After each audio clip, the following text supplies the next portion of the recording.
Hi, I'm making this video. This is Janice at Janice's Recycling Service to show that righty tighty is not always a fact.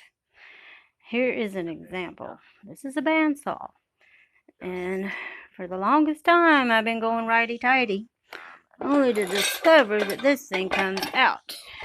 I've been going lefty loosey, sorry, and only to find out that this thing comes out righty tighty. So here it is with my driver, and let's see if I can do this. I am going right, and this thing is coming loose. Sorry, this video is so bad. It's important,